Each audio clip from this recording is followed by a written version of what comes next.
श्री राम जय राम जय जय राम, श्री राम जय राम जय जय राम। राम कहानी सुनो रे राम कहानी। हमारे भारत का नक्शा कभी गौर से देखने का काम पड़े।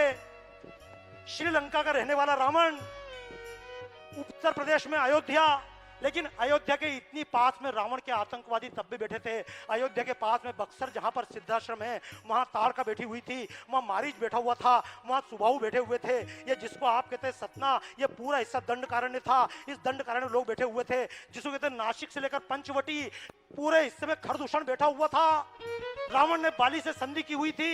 एक ही शर्त थी, नर और वानर नहीं मिल पाए, नर वानर ही संग कहूं कैसे।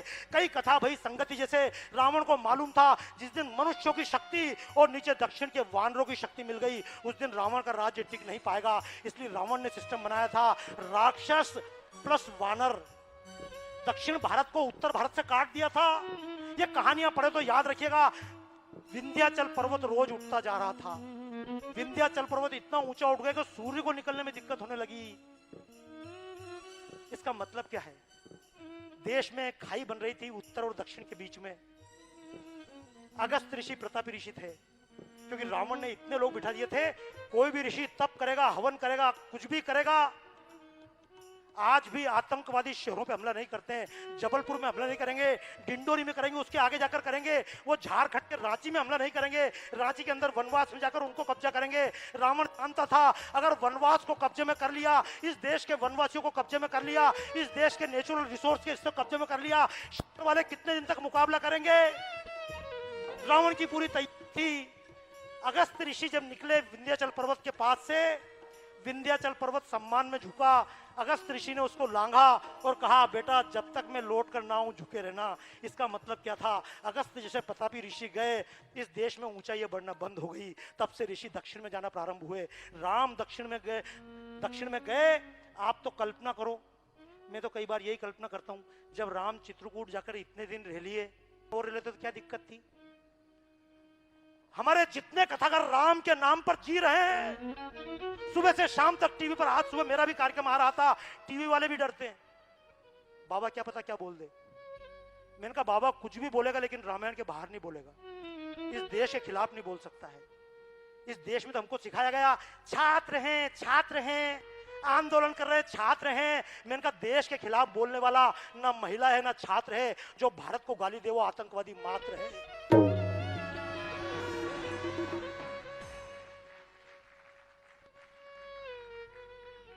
दक्षिण में ऋषियों ने तैयारी चालू की।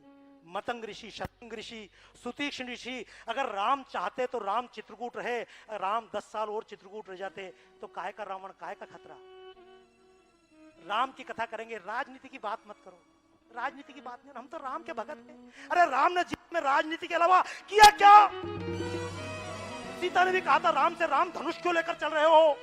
पढ़ लीजिएगा अयोध्या कांड वाल्मीकि रामायण का। सीता माता ने कहा था राम से, गांधी जी की भाषा में, राम वनवासी बनकर चल रहे हो, धनुष तुम्हारे किस काम का?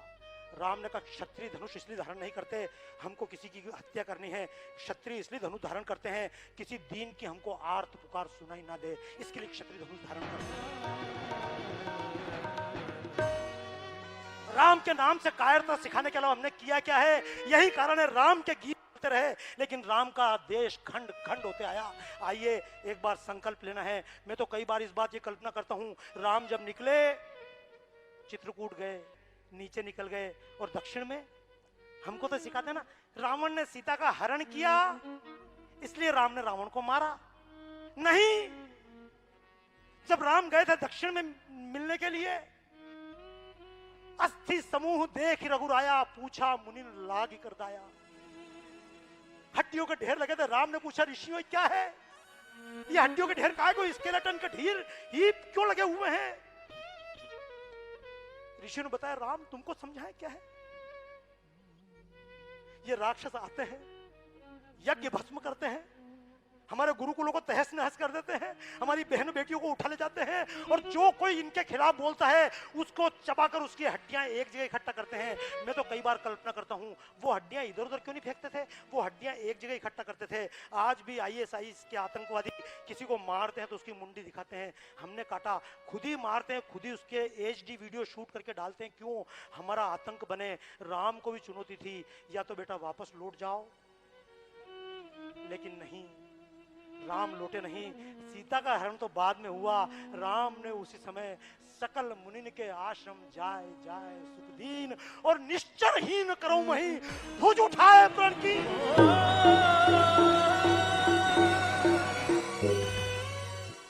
मेरे मन में इच्छा थी राम का चित्र बनना चाहिए। अस्थियों के ढेर के सामने राम प्रतिज्ञा कर रहे हैं, जिनको मौका डॉक्टर साहब ने बताया है, बाहर प्रदर्शनी अवश्य जाकर देखिएगा। हमने अपने छात्र थे सिखाया, परशुराम के सामने भी राम ने, जब परशुराम अपना काम कर रहे थे, जब क्षत्रिय मदान हो गए थे, लेकिन जब राम ने काम चालू किया, राम के पीछे विश्वामित्र खड़े हुए। आप कल्पना करो, सीता का स्वयंवर किया, पूरे देश के 300 राजाओं को निमंत्रण दिया, लेकिन बगल में दशरथ को नहीं दिया। क्योंकि आतंक क्यों पनपता है? जब दो स्टेट मिलती है तो उनके बीच के हिस्से में आतंक पनपता है।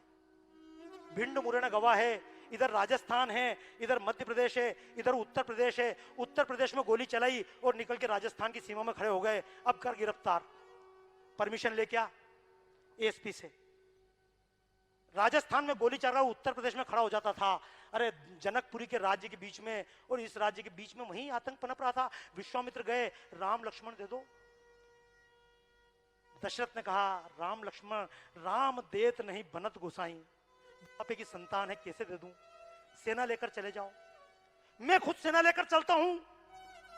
विश्वामित्र ने कहा, सेना नहीं चाहिए, सेना तो अभी भी आपकी है, लेकिन आतंक का कारण नहीं है, आतंक का कारण राक्षस नहीं है, यह बलात्कार का कारण बलात्कारी नहीं है। आतंक का कारण वो समाज है जो चुप रहकर आतंक सहन करता है। सुन लेना, ये आप रामायण महोत्सव में इसलिए नहीं बैठे हो, बहुत बड़ा पुण्य करके आए हो।